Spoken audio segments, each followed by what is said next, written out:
Olá, gente! Hoje eu vou falar com vocês de um fenômeno super intrigante da física quântica, chamado de emaranhamento quântico, que é o que vai trazer a base para o que a gente chama de não localidade. Confere aí. Aqui no livro Quantum Primordial, eu vou falar desse tema no capítulo 16, que é o emaranhamento quântico e a consciência como a forma mais sutil de matéria, que inclusive é um dos capítulos que eu mais gosto, bem interessante. Quem já tiver o livro pode dar alguma olhada, se tiver alguma pergunta, pode mandar que eu respondo. Então, o emaranhamento quântico é um fenômeno que foi primeiro previsto teoricamente, segundo os princípios da mecânica quântica, e depois foi comprovado experimentalmente em 1982 por um grupo de físicos franceses liderados por Alan Aspect na cidade de Paris. Einstein duvidava que esse fenômeno acontecesse realmente. Ele brincava assim de uma forma jocosa, dizendo que isso seria uma ação fantasmagórica à distância, né?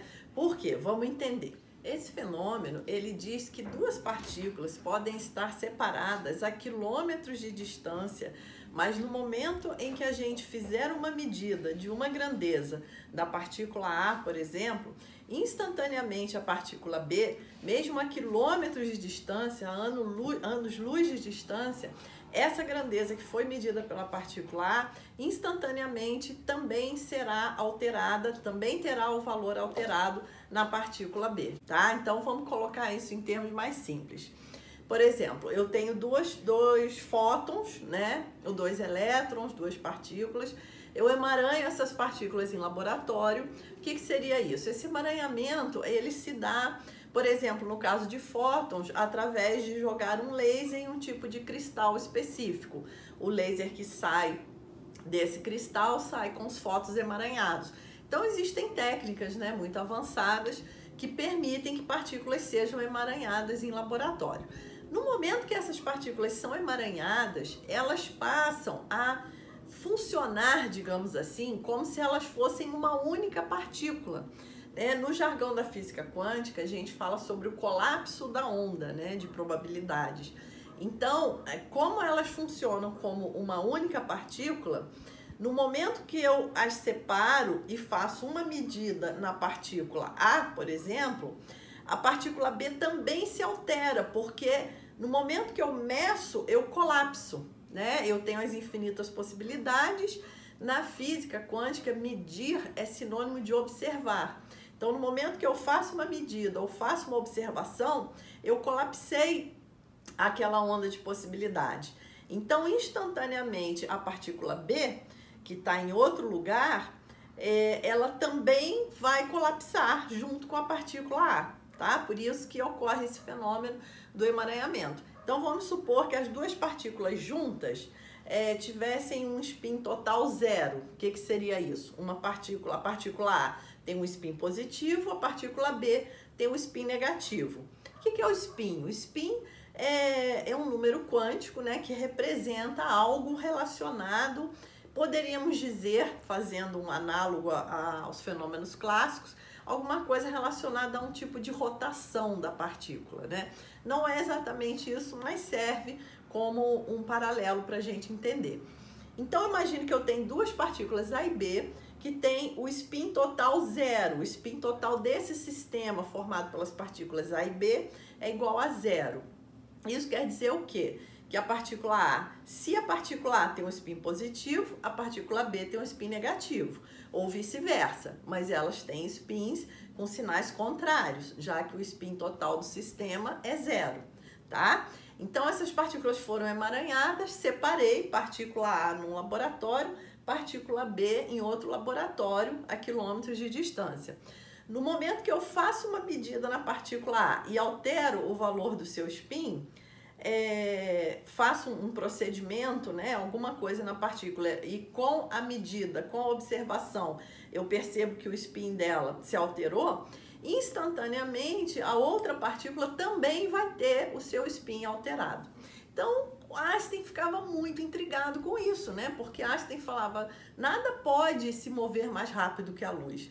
Então, ele pensava que a partícula A enviava uma informação que viajava no espaço e no tempo e chegava na partícula B. Se fosse isso mesmo que acontece, teria que ter um lapso de tempo, né, entre a medida da partícula A e a alteração do valor da partícula B.